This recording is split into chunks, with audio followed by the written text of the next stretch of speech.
America is back, baby. That's what the Trump administration wants to propose to you and lie to you about. That America's back, baby. Free speech is back, but only for the few. Because, as you know, with the Trump administration's coordinates with Miriam Adelson to support APEC, with all the Zionist creatures that are in Trump's base, with all the unaccountable pledges to support the supremacist state of Israel, we knew stuff like this was coming, and it's officially happened, folks. Immigration agents arrest Palestinian activists who helped lead Columbia University protests. This is from the AP. Federal immigration authorities arrested Palestinian activists Saturday who played a predominant role in Columbia University's protests against Israel, a significant escalation in the Trump administration's pledge to detain and deport student activists. Mahmoud Khalil, a graduate student at Columbia until this past December, was inside his university-owned apartment Saturday night when several immigration and customs enforcement agents entered and took him into custody, his attorney Amy Greer told the Associated Press. Greer said she spoke by phone with one of the ICE agents during the arrest, who said they were acting on the State Department's orders to revoke Khalil's student visa.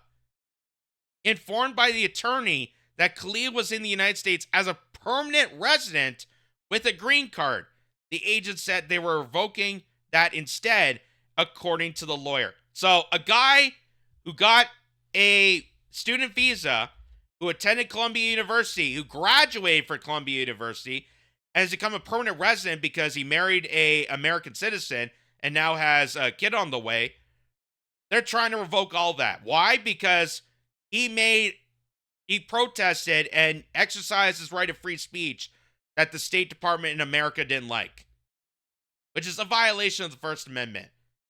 And as many people are trying to wrap around the idea of, well, he's technically a foreigner, so he doesn't get that right whatsoever.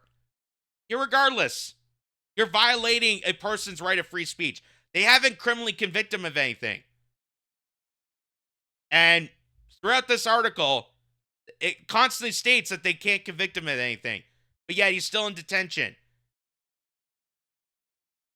A spokesperson for the Department of Homeland Security, Tricia McLaughlin, confirmed Khalil's arrest on a statement Sunday, describing it as being in support of the President Trump's executive orders prohibiting anti-Semitism. Khalil's arrest is first publicly known deportation effort under Trump's promised crackdown on students who joined protests against the war in Gaza that swept college campuses last spring. Which, again, most of the MAGA base doesn't agree with this. Just wanted to point that out. Most of the people that voted for Trump are actually against this. The administration has claimed participants forfeit their rights to remain in the country by supporting Hamas. Forfeit their rights. That's what the Trump administration, free speech is back, baby. They're now admitting that they're taking away rights of citizens, of students, because they don't agree with the terms and measures. Oh, you're supporting Hamas. You know who else supports Hamas financially? Israel. You know who also supports terrorist groups? The United States themselves. Look no further than the government to find out why terrorist groups exist. But no, someone that exercises their right of free speech, they're forfeiting their rights. McLaughlin signaled the arrest was directly connected to Khalil's role in the protests, alleging he led activities aligned to Hamas and designated terrorist organization. That's all they got on him. He wasn't violent. He wasn't making threats to anybody. But no, he led activities aligned to Hamas, a designated terrorist organization. Just like how they arrested Tamara Leach and Chris Barber for conspiracy to organize a protest in front of the Parliament building. That's all they think. That's the only thing they can arrest him on, which isn't a criminal conviction. It's not a crime to have a protest. It's not a crime to lead activities. It's not a crime to exercise your right of free speech and freedom of assembly. As ICE agents arrived at Khalil's Manhattan residence Saturday night, they were also threatened to arrest Khalil's wife, an American citizen who was 8 months pregnant, Greer said. Khalil's attorney said they were initially informed that he was being held in an immigration detention facility in Elizabeth, New Jersey. But when his wife tried to visit on Sunday, she has learned he wasn't even there. So they arrested this guy, put him in custody, went through his house without an arrest warrant. They can't criminally charge him of anything. He's now in a detention facility. They threatened his wife to also be prosecuted, who's 8 months pregnant, who did nothing wrong. And now they don't even know where this guy is. Because he was supposed to be detained in Elizabeth, New Jersey, and now they just moved him, which apparently now we know is in Louisiana. They moved him without his wife even knowing. Greer said that she still did not know Khalil's whereabouts as of Sunday night. Like I said, as of what we know now, apparently that's in Louisiana. We have not been able to get any more details about why he's being detained, Greer told the AP. This is a clear escalation. The administration is following through on its threats because they don't have anything on this guy. You can't criminally convict him of anything because he hasn't been charged of a crime because he's not a criminal. Ergo, you can't revoke his permanent residency or green card if he's not convicted of a criminal. If he's not charged with any crime, you can't do this. This is clear violations of the First Amendment. But it's something that the Trump administration promised the minute he got a blank check from Miriam Adelson. The minute he got a blank check from Israel and AIPAC, he announced this. He announced that he was going to go full force on cracking down on college protests. A Columbia University spokesperson said law enforcement agents must produce a warrant before entering university property, but declined to say if the school had received one ahead of Khalil's arrest. The spokesperson declined to comment on Khalil's detention. In a message shared on X Sunday, Secretary of State Marco Rubio said the administration will be revoking the visas and or green cards of Hamas supporters in America so they can be deported. You can't do that unless they're convicted of an actual crime.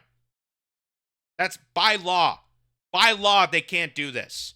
So the Trump administration that claims to be not only free speech, but very much on the side of law and order, are breaking their own laws to crack down on student protesters for exercising their right of free speech and freedom of assembly and threatening to deport them without convicting them of an actual crime. All of this is a violation of the First Amendment. All of it. The Department of Homeland Security initiated deportation proceedings against green card holders for a broad range of alleged criminal activity, including supporting a terror group. But the detention of a legal permanent resident who has not been charged with a crime marked an extraordinary move with an uncertain legal foundation, according to immigration experts. So, what's kind of amazing about this is the State Department constantly does this. Ever since the Patriot Act, ever since they revoked, the Magna Carta, ever since they all threw that out, the State Department, the federal government, all these intelligence agencies can easily use this blanket term. This is a trick that they use to discredit anyone who stands against them. Because the same threat of terrorism or supporting terrorism that they're using on Mahmoud Khalid, they also did to the Occupy Wall Street supporters. Remember that? They also said that about the people protesting about DAPL in North Dakota. They said the same thing about the Freedom Convoy here in Canada, that they're supporting terrorism, that they're advancing. They did it with the COVID mandate protest. They did that with the January 6th supporters. And why would they call them terrorists? Because the minute you get that blanketed term, as vague as it is, even if you're not criminally convicted of doing anything, they can use that term to deliberately take away your rights.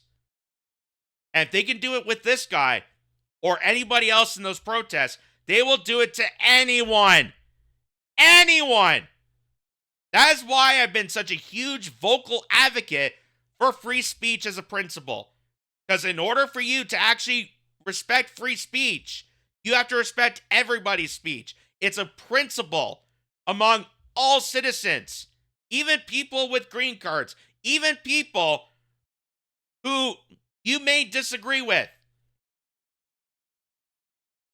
That's why this is so vital. That's why this crackdown is absolutely anti-American and is authoritarian to the bone. Then now they can use this measure to anybody. They're threatening more and more people every single day, regardless if they're foreigners or not. They can do this to anybody. This has been the appearance of a regulatory action against someone who expressed an opinion the Trump administration didn't like, said Camille Mackler, founder of Immigrant Arc and a coalition of legal service providers in New York. Khalil, who has received his master's degree from Columbia School of International Affairs last semester, served as a negotiator for students as they bargained with university officials over an end to the tent encampment erected on campus last spring. So even the guy responsible for trying to negotiate so the tent cities would actually end and there would be a resolution, they arrest him. They convict him with no crime. Like, I feel like this is a Twilight Zone episode. They're constantly epitomizing him as being this ultimate criminal and supporting terrorism, but yet they can't give you evidence or prove any of that exists. Because there is nothing. There is nothing.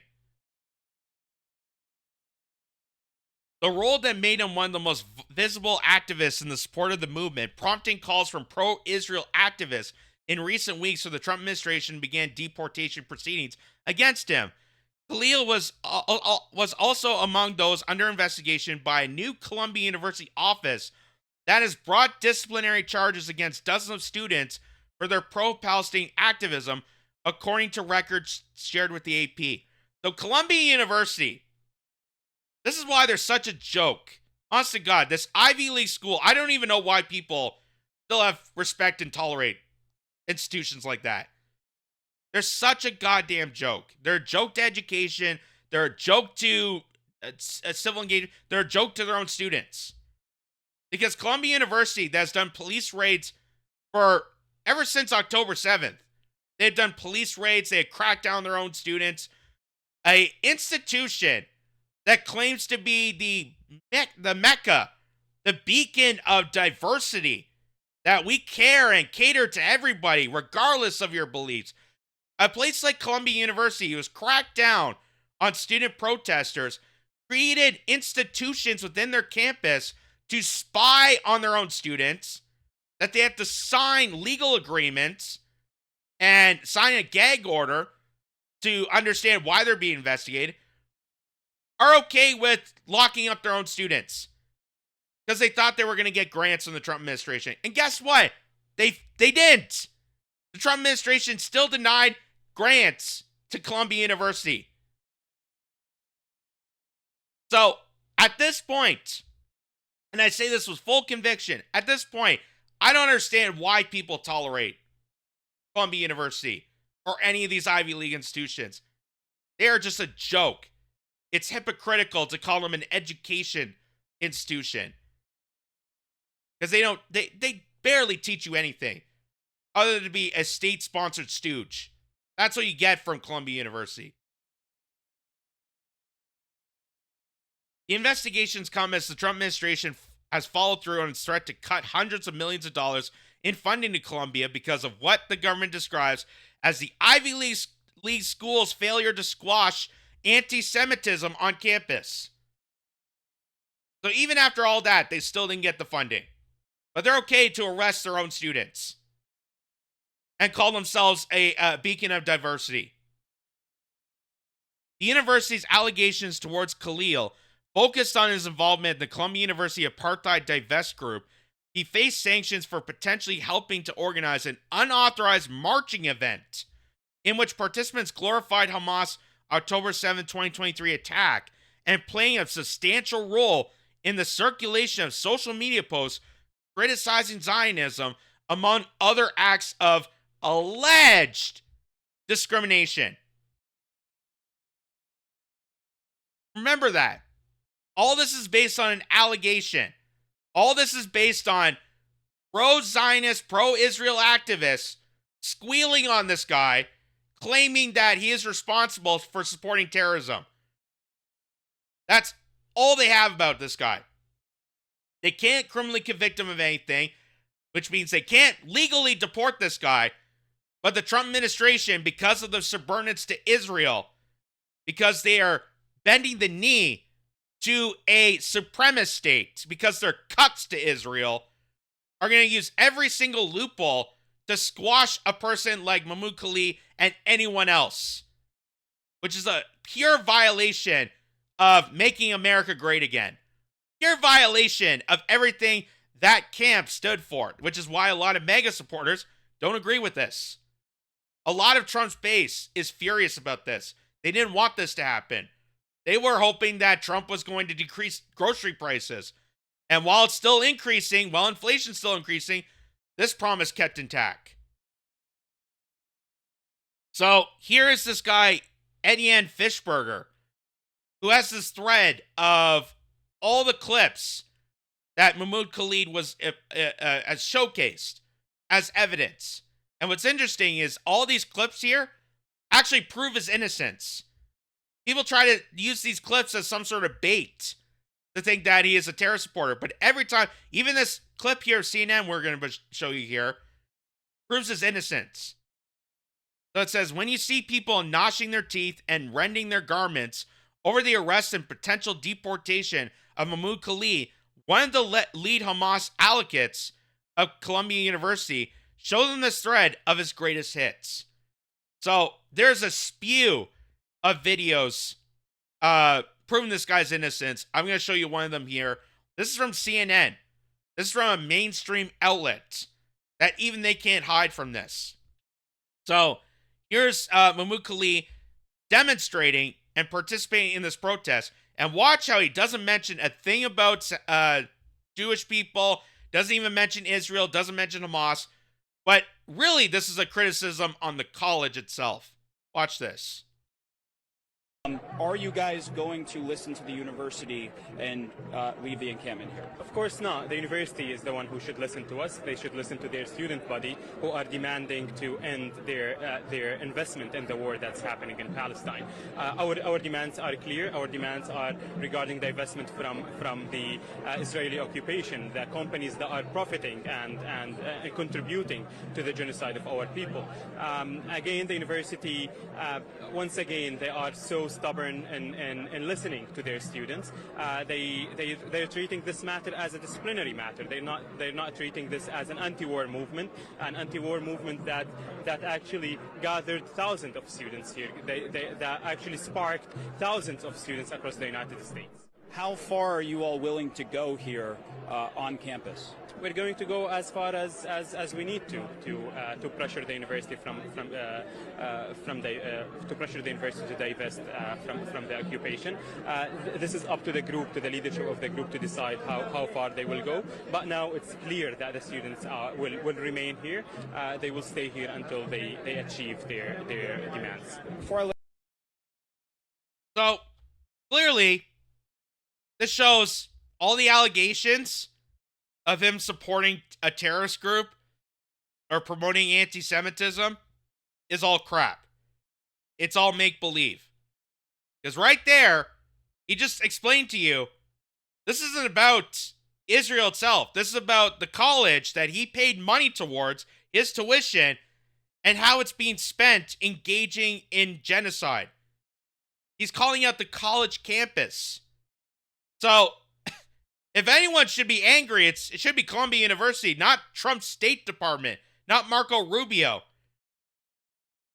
So, funny enough that the guy criticizing Columbia University for their complicity in genocide, that Columbia University retaliated and tried to do everything in their efforts to kiss up to Israel and the Trump administration by canceling out protests, by getting the police involved, by cracking the heads of these people, by initiating this secret investigation force to follow up on students, how they have to sign gag orders to release information on why they're being investigated. Even with all that, Columbia University never got their funding. Again, this is a joke institution. And this arrest is a joke. This arrest is a complete atrocity. And regardless of how you feel about what he stated there, regardless if you agree or disagree with the statements he's claimed or what he's protesting about or what being an activist for Palestine, the point of the matter is that this is an individual who exercised his rights, his fundamental rights of free speech and freedom of assembly, that he's now being prosecuted because of exercising those rights. He is not being convicted of a crime. There's no violent acts. There's no police record proving that he is a violent criminal, which they can deport him if he is a violent criminal, but there is nothing against him. They convict him of no crime. So what they're doing here is a complete authoritarian takedown of free speech. So congratulations, Trump administration, who thought you're going to be a beacon of free speech away from Joe Biden. Just double down more authoritarianism. Which proves the point. Red or blue, no matter who you vote for, you're going to get screwed 9 ways a Sunday, regardless.